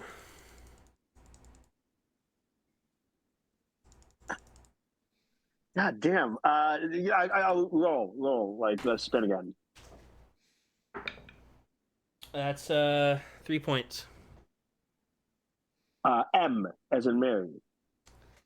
Yep, that's two M's. Yeah. Oh, okay. I'll solve. Okay. Incredible. Damn fine. Damn good hot. Yes, that is indeed. I'm not going to draw them all in, but that is indeed. It's incredible. Damn fine, damn good, hot, all of which are words that Dale Cooper uses to describe coffee. Yeah. Damn twice. Yeah. Oh, and he's right. Hot. I think there was. He's right. He's right about coffee. I get you another 6 points, Scott. Woo! So let me. Congratulations! Great job, Scott. We might Taught not me do a lesson. We might do like half of what I had planned for this because I'm like in my head, I'm like this is lasting longer than I thought it would. I'm being completely honest. Yeah, you don't have a Vanna White. Yeah. To do the letters for you. They only play about 4 puzzles on. Yeah, I think we're gonna cut it in half. We're gonna do 4. So I might skip over 1 or 2 of them. And so when I said earlier, I'll make sure I include one of them that has the Bob thing, but there might not be more than one that has the Bob thing. Okay. I included earlier. Jason's got 2. We could also do one of those games where they like you would fill in the puzzle and like the first person to guess, like that's another version of how they play. Yeah. Let me erase this round. Next round we'll start with Bobby. Okay. Let's see. I might skip over 1 or 2 of these if I'm. No, I like this one. This is a good one. Bobby. It's rhyme time. Okay. I'm gonna roll for you. My favorite. You're guessing at 1 per. This is a category from the show, and I'm using the rules that the show uses for what this category means. But you're guessing 1 per letter. What do you want to guess? 1 per letter. 1 point per letter. You're getting. Okay. I guess I'll go with a D. Nope. Scott, you're guessing You're out of the at game, Robert. 2 points per letter. R. There are 2 R's. Oh. Right here and right here. Do you want to buy a vowel or No, I'll spin. Oh, lose a turn. That's the first lose a turn I've rolled. Jason. Hello. I'm rolling for you. You also got to lose a turn, Bobby. Sorry, Jason. Bobby, you're playing Jason, for 4 points. All right, I'm gonna go with H. There is one H. Of course there is. Bobby, do you want to spin again by a vowel or try to solve? By a vowel. What do you want to buy? I'm gonna go ahead and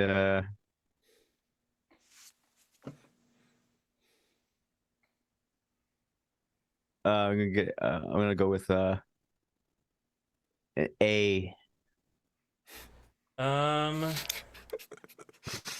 There are no A's. Dang it. All right, back to you, Scott. You're guessing for 3 points.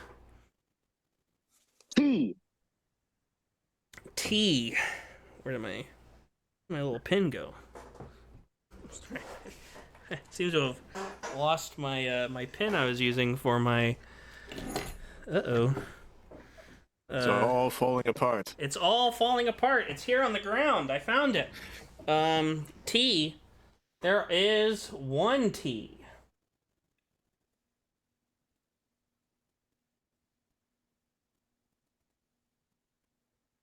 All right. What do you want to do, Scott?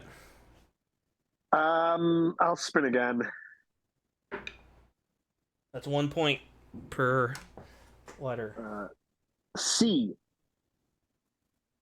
There is a C down there.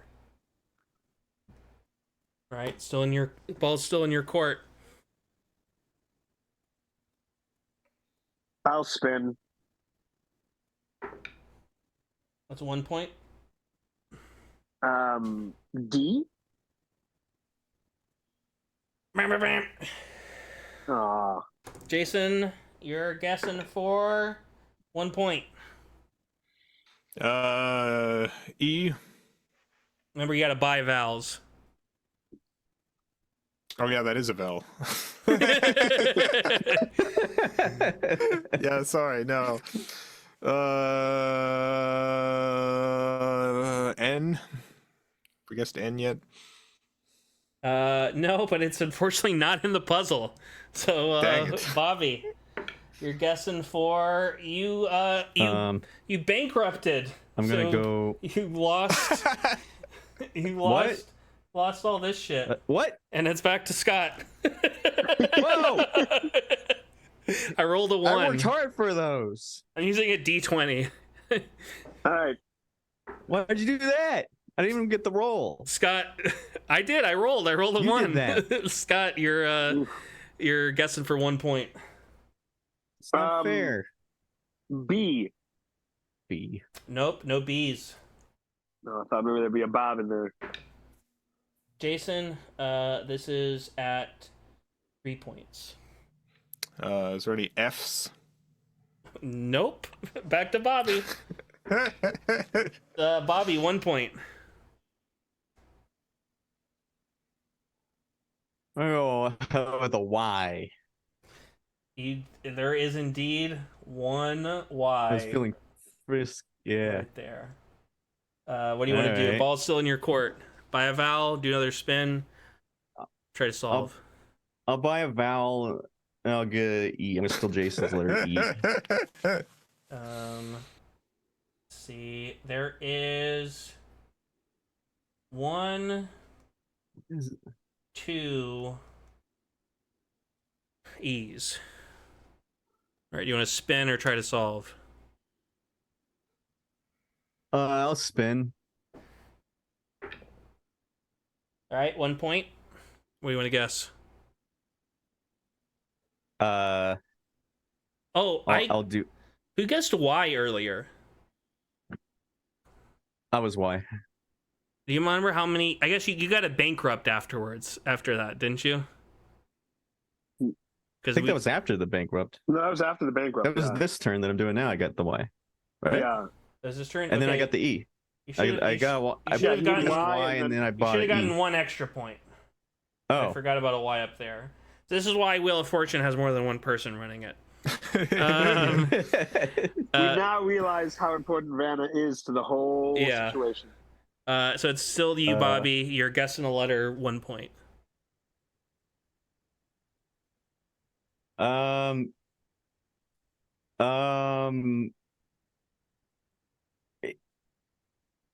M. Nope. Yeah, I wasn't feeling good about that one. Scott, 3 points. I don't know why I said that. P. There is one Yeah. P. All right. What else do you want to do? I'll buy a vowel. What do you want to buy? O. There is an O right here. Damn it. All right.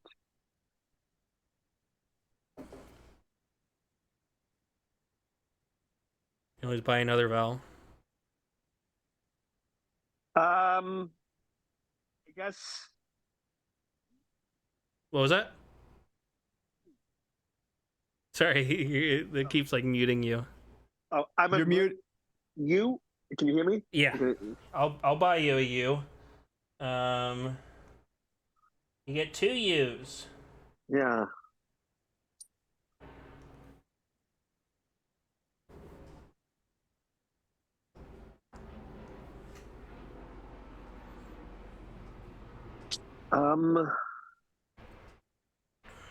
What is that first word?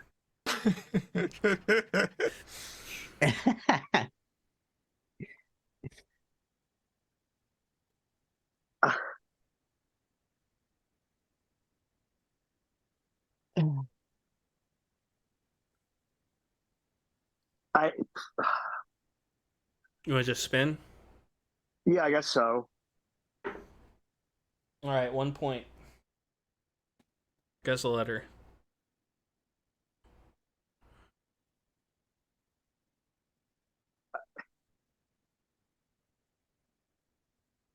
Have we done F? Yes, I believe we have done F. Okay, I don't.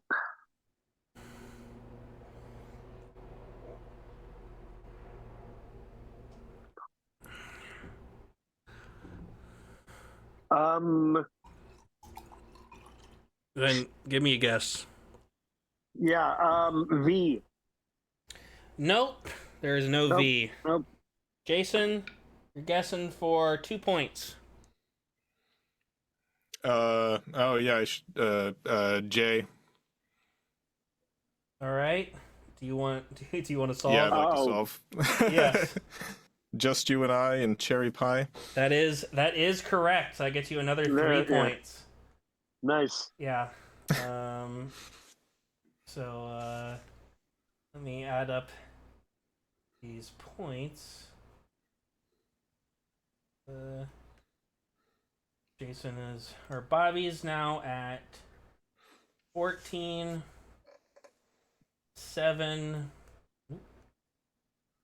14, 7, and 29. So, I think Scott might be running away with this one. But, we'll see. We'll see how this goes. We'll see who guesses the next one. Yeah. Forgot about the rhyming part of that. Yeah, that's why it's called rhyme time. I could not get that first word, and then yeah. Let me erase this shit. Scott, you go first. This is person. All right. I guess I'll spin. Obviously, that seems. All right, 2 points. Or wait, 3 points. Yeah. D. B. No, D isn't dog. D. D isn't D. Yeah. You get 1. Okay.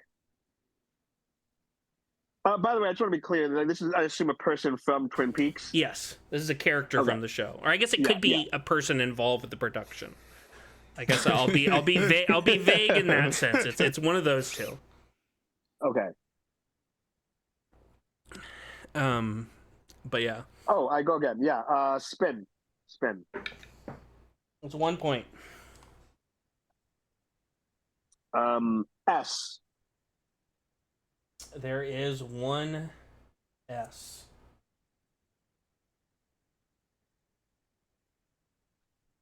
It's not helpful at all. Spin again. All right, that's for 4 points. H. Bam, bam, bam. Jason. 2 points. G.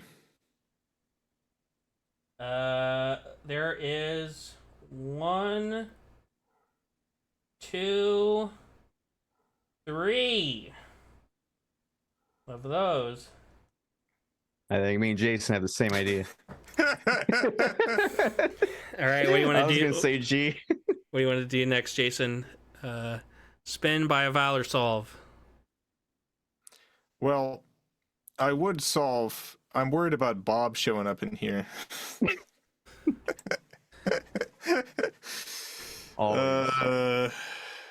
know, I'm gonna take. As if we don't have enough shit to worry about. I'm gonna try solving. Okay. Major Garland Briggs. Unfortunately, Jason, you are incorrect. Bob. Bobby, Son of a gun. you're guessing for 1 point. I guess I'm gonna say a B. There is 1, 2, 3 of those. All right, what do you want to do? I guess I'm gonna solve. Yeah. Would this be Bobber Garland Briggs? That the correct answer for this indeed is Bobber Garland Briggs. So Bobby, wait, no, you get more than that. You get 1, 2, 3, 4, 5, 6, 7, 8, 9, 10. Damn. So I could have had it all. Bob's yeah. my boy. Yeah, you should have spun again and guessed Bob's the B. working together. Yeah. I was gonna recommend that. At but that Bob wanna... thing. What?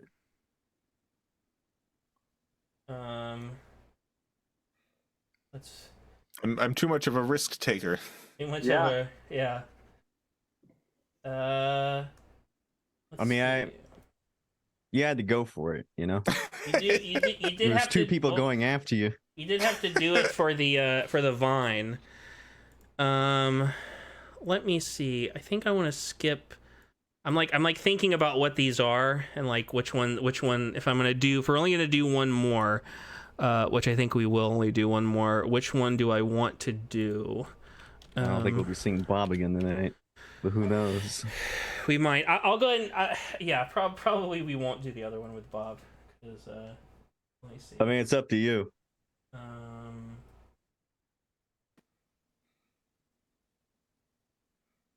I think we'll do. Coming up behind you, Scott.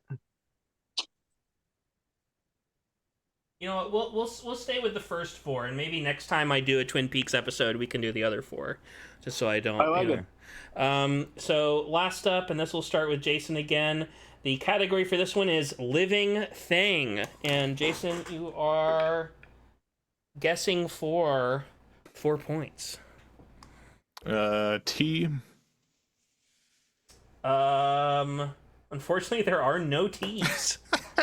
It just isn't my day. It is not. What is the letter? T. T. Okay. Bobby, you're guessing for 2 points. I'm gonna say R. Unfortunately, it's also not your day. There is no R's. Fucking one time there's not any goddamn R's. Scott, you got to bankrupt and lose a turn, so it's back to Jason. Jason, you're guessing for. So thankfully, you didn't have anything to bankrupt this round.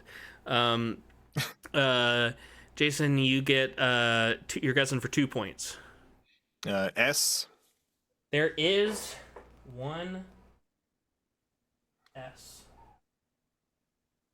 It's all coming around. Yeah, I don't feel good about this. What do you want to do, Jason? I'm gonna go crazy. I'm gonna buy a vowel. Okay. What do you want to buy? My God. I'm gonna buy an A. There are many A's. This might actually help you a lot.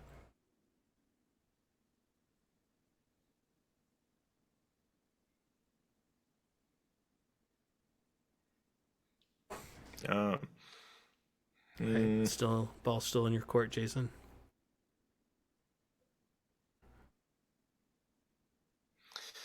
I guess I'll roll. 1 point. L. There is 2 L's.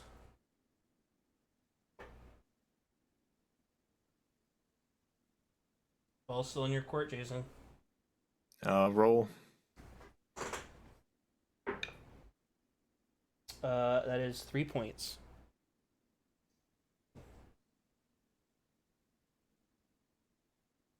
M. There are 2 M's.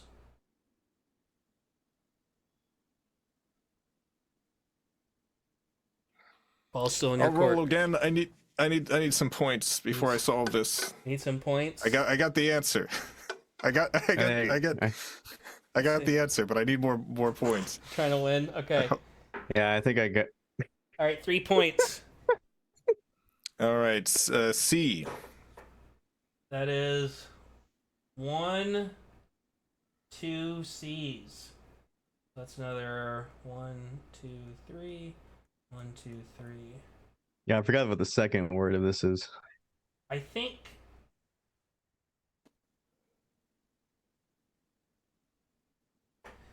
if you solved now, Jason, you would win. I would like to solve then. Jason, A small Mexican Chihuahua. this is indeed a small Mexican Chihuahua. Mexican. I forgot what the second word of that, or the Mexican part. Mm-hmm. But I And knew it was the Chihuahua line. 1, 2, 3, 4, 5, 6, 7, Son 8, of a 9, bitch. 10, And that X would've- 11 plus 12. Yeah. Damn, yeah. Yeah, What a round. Jason, you cleaned up on that last round, and Oh my God, the comeback kid. the first place, Holy Incredible. moly. and Scott is second. Bobby, a respectable third. It was a good Damn game, snake. though. Snake in the grass. I mavericked you.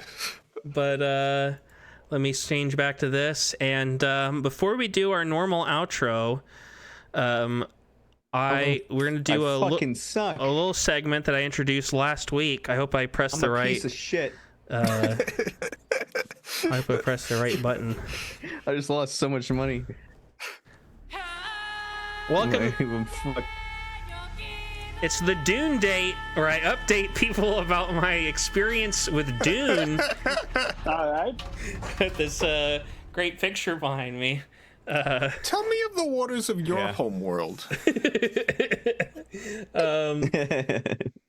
But I finished reading Messiah. I started reading Children, which I kind of talked about last week. More importantly, because Jason is here, I wanted to talk about the fact that I just watched Frank Herbert's Dune, the miniseries produced on Sci-Fi, starring William Hurt.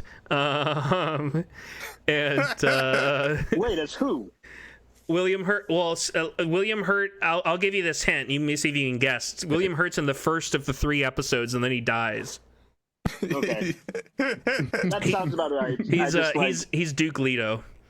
He's Yeah, I kind of want to just read what I guess. Yeah. It's let me read what I wrote on Letterboxd, and then you can, Jason, you can offer a rebuttal if you want to. I'm mostly just being funny. We'll go urine. Okay, sounds good. This is a me and Jason bit. big first 2 Harry Potter movies energy. Also big FMV point and click adventure game energy. The favorite adaptation for people who in 2012 were saying they liked Andrew Garfield's Spider-Man more because of the mechanical web shooters. Just enough money and polish to betray how little in money and polish it actually has. Now I have a nicer paragraph below, but I will say it was funny because like there would be like this beautiful orchestral score play, and it would cut to like a pretty good set and like a spaceship set, and then somebody would take like one step and you would hear like the boards underneath their feet creaking, or like the plastic of their helmet that was clearly supposed to be like metal or ceramic, really like kind of, you know, do that little plastic scrunch that it does when it jostles around. I think I liked it because I still like Dune. I wish it was as fun as Dune with the vibe of TNG sounds, because that's kind of like the vibe I feel like it has. Like it feels very Star Trek The Next Generation to me, and I love Star Trek The Next Generation. But yeah, I don't know. I liked it because I like Dune, but it's definitely my least favorite of the adaptations. I know a lot of people were praising this one because they were saying it's very accurate. Yeah, I like it for a number of reasons. Like I do, even though the like it was high budget for Sci-Fi Channel, Yeah. which is low budget for basically everything else. But like I appreciate a lot of the cinematography that's done in it. Like there's a lot of interesting choices in terms of like presenting it almost in many ways like a stage play. Yeah, I almost wish it had gone farther that direction. You know what I mean? Like it felt, I think I would have liked it more if it had really gone that direction, because that was my favorite stuff too, was the times when like the lighting and the blocking would get kind of experimental and very like abstract, and clearly supposed to be representing like the internal conflicts going on with the characters rather than what's literally supposed to be happening. But I feel like it doesn't do enough of that. But yeah, sure. Yeah, it's been a few years since I've seen it, but that's the stuff that like sticks with me the most. Yeah. And I will also say, going in, I knew, less so you and more so other people had talked about how accurate it was, and so I'm usually not the kind of person to like comb over it and be like, oh, that's not accurate. But I was like, oh, there's a lot of stuff in here that's also changed from the book for one reason or another. I think of the major adaptations, like it is the most accurate in terms of like there's just a lot of like characterization stuff and even like major events that like the recent movies change or leave out. Yeah. And the David Lynch Dune movie also makes some pretty major additions and cuts and stuff. Like the miniseries is the only one that does a lot with like the weirding way, and even though its depiction of that is essentially super speed instead of just cool instead of martial arts. Yeah, I thought to me it was one of those things where I think I was holding it to a higher standard than I normally would have, because in my head I had been hearing that this was like the accurate one. And so normally when I'm watching like David Lynch's version or Denis Villeneuve's version, I'm sort of going, oh, they're going to change shit because, you know, they're making a movie, they're making an adaptation. But in my head, I was like, I would have been impressed with this more if it was like exactly, if it had like every single beat. You know what I mean? Yeah.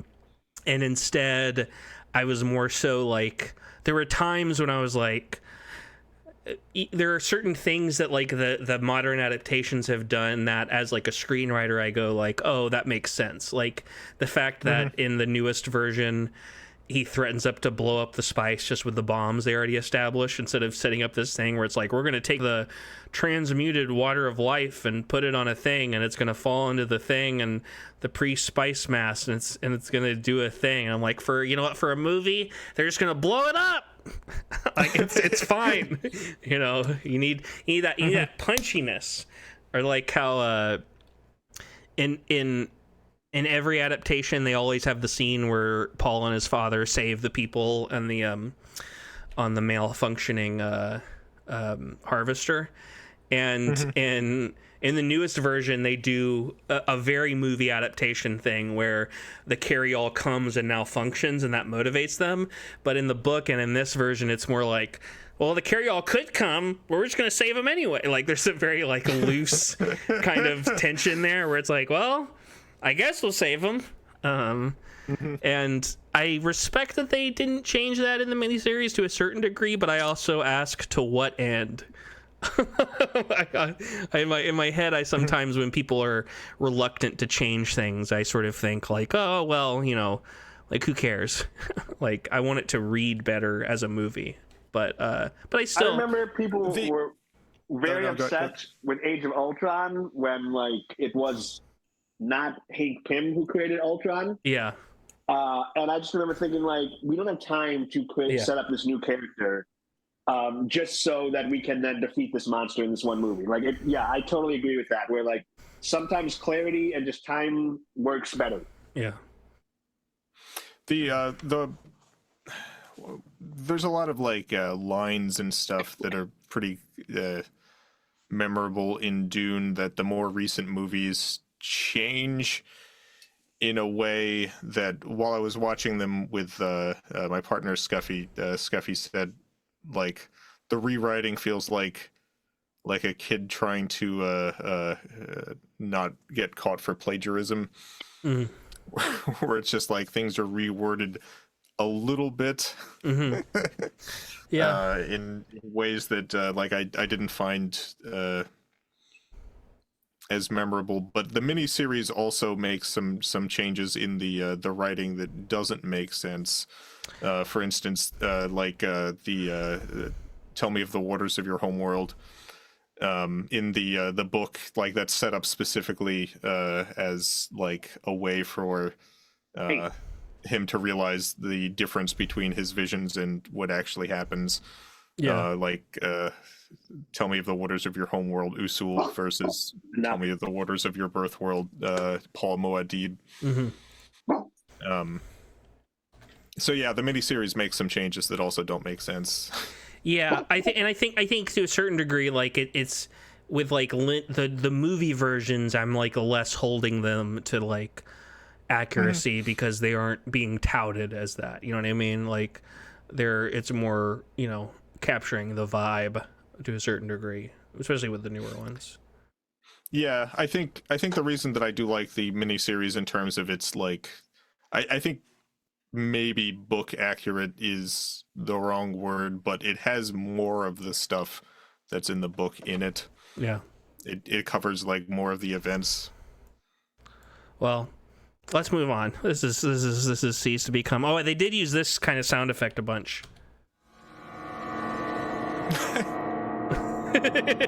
Which I thought was funny. I think I have that sound effect. You probably do. I think that's from a collection, yeah. Of course you do. I think that's from like Hollywood. It'd be amazing if there was a sound effect you didn't have.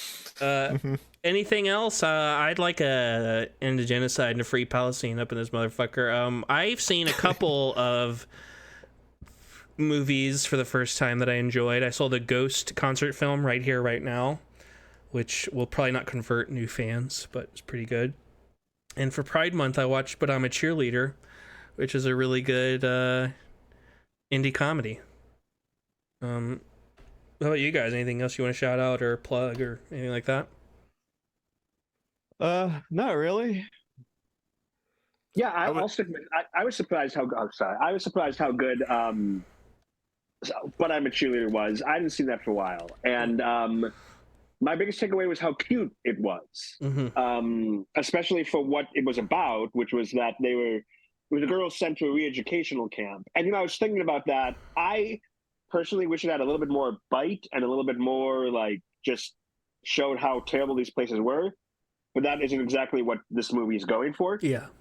But, like, I forget it came out in 99, and in, like, I think maybe even earlier than that. But, like, back then, just making a movie about homosexuality was a big deal and hard to get made. Like, just saying it's okay to be gay was like a big statement, and it's funny to think about how like that wouldn't be that big a deal now. But Well, yeah, maybe it's fun. I was maybe in 10 years I was it'll be that surprised. big again. Yeah, it might go. We might be going back, but at the moment, no. Yeah. Yeah. So yeah, I like that one. It was a good movie. I would recommend that one. But yeah, I want to say thanks everybody for joining. I want to thank Brian Robert for composing our outro. Follow us on social media, CinemaCurse666 on TikTok and Instagram.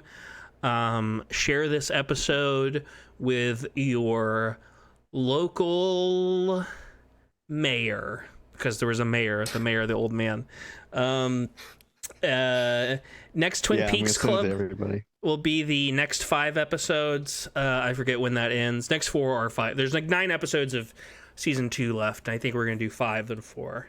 You get the Diane Keaton episode. Yeah, the great the great Diane Keaton episode. But I think next episode we're gonna be yorging it and talking about Kinds of Kindness and the Greek Freaks movies, Yorgos Lanthimos. Yeah, that'll be next time. And let me make sure there's nothing else that I need to say. I think that's it. Thank you guys for joining. Bye bye. Thanks for having me. Bye. See you guys later.